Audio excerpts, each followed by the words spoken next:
Larry Bird was one of the biggest trash talkers in basketball. And a lot of people say, really? Oh, shit, like we talk or like... Let me tell y'all something. Bird used to tell me, look here, man, I'm gonna go shoot this motherfucking jumper in your face right there in that corner. And it's gonna be your Christmas present. I'm gonna wrap it up and bust your head open. All that shit. Oh my God, Bird talk trash to everybody. It's disrespectful when y'all put a white guy on me. And I'm looking at this guy like, he's nuts, you know? Did you really say that? Who's playing for second? Yeah, I did. The GOAT debate never ends. But ask a room full of Hall of Famers which player could steal your breath with a single shot. And the answer often isn't Michael or LeBron, it's Larry Bird. Michael Jordan once silenced a heckler who questioned Bird's place on his all-time list, firing back that Larry was far better than any small forward to ever play the game. Magic Johnson, usually quick to guard his own Lakers throne, admits the NBA was saved because Bird pushed him to greater heights and because their rivalry lifted the league itself. I would say that we got a chance to change the league. Yep. What a blessing it was. He ended up in Boston. And then his personality was Boston. Right. And it worked for the whole league. Charles Barkley, never shy with words, calls Larry Bird the baddest trash talker the game has ever seen. And when legends, rivals, and even those on the wrong end of his daggers all echo the same sentiment, you realize the truth. Bird's legacy lives beyond the box score. Jordan's praise was only the first crack in that vault. Behind it lies a deeper story, a tale of a player who rewrote what confidence, toughness, and competitive fire looked like in the NBA. You and me for my Big Mac? First one to miss watches the winner eat. Get in.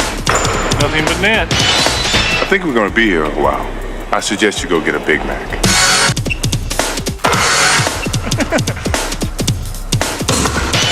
One knee. Which knee? Get in there. Back in 2013, Michael Jordan faced the inevitable LeBron question. His answer wasn't hesitation, it was a dagger. You guys don't get it. Larry is far better than any small forward who played the game. That hit harder than any highlight. Because it wasn't just talk. Jordan had spent his entire rookie deal chasing Bird's shadow, learning the hard way what greatness looked like up close. And when Chicago finally climbed the mountain, knocking out Larry's Pacers in the 1998 Eastern Conference Finals, cameras caught the moment. Jordan hugged the Celtic turned coach and growled something only rivals who'd been through war could understand. Enjoy yourself, dog.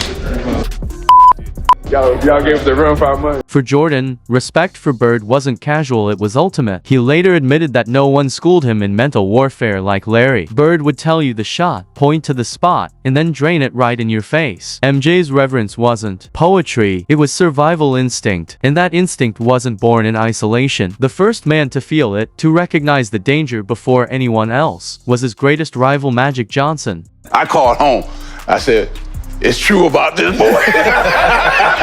I was calling everybody. This dude can play. So I said, let me see what he can do. But Larry's had something that most white boys don't have. Just say that. Just keep it real. Man, Larry was different. I saw this dude eat Jack Givens up. He was player of the year that year. Kentucky, right? Yes, from Kentucky. Oh, Yeah. And so that was my first time seeing him, and then to be out on the court with him in college. Magic's grin could light up Hollywood, but when the smile fades, he speaks of Bird with near religious reverence. To him, Larry didn't just compete, he resurrected the NBA. In 1979, league ratings were flatlining. By 1984, Bird vs. Magic dragged 40 million people to their television sets for a Game 7. Magic and Larry saved the NBA. Broadcaster Bryant Gumbel once declared words Magic himself echoes to this day. For all the Hollywood glitz versus Hicksville narrative, the rivalry forged something deeper, a bond so strong Magic now calls Bird my brother in competition. Even decades later, their private calls still circle back to the pain of '84. With Magic chuckling and confessing, I still can't believe what you did to us. Beginning, I wanted to be friends, but Larry didn't want none of that. You know, I smiled all the time, and he knew that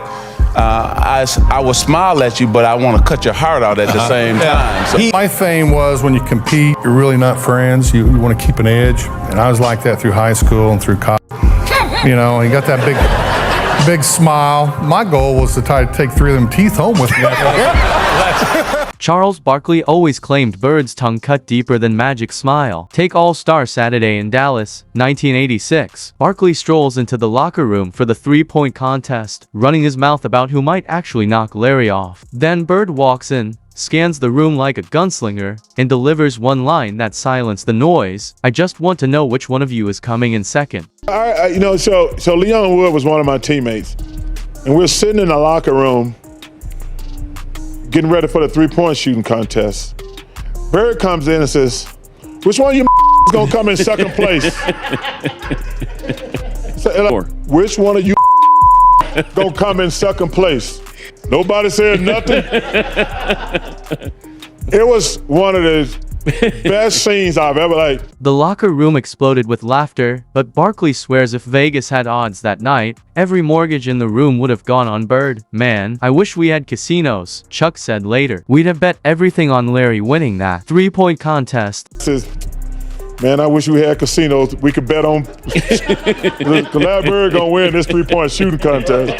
And when he did without even peeling off his warm-up jacket, Bird drilled the money ball, finger already raised in the air before it splashed through. Barkley's verdict: I've never been destroyed faster without a single dribble, but if Chuck felt torched, Dominique Wilkins got flat-out humiliated. Before his first showdown with Boston, rookie Nick extended a hand for pregame respect. Bird hit his behind his back and sneered, "You don't belong in this league." Holmes. Seconds later, first Celtics possession. Quick jab, high arc, three, pure nylon. Jogging back, Bird delivered the punchline, "Told you." I got your first playoff game is against Boston, 1983. Oh, it was? Ah, okay. Yeah. That's a long time ago. You guys had great battles. Yeah, that was the first time Bird ever talked trash to me. It was my rookie season. Probably the only thing he said to me, I'm guarding him. My first play, he's coming down. Wasn't upset he made the three. I said, but this son of a gun just called me home.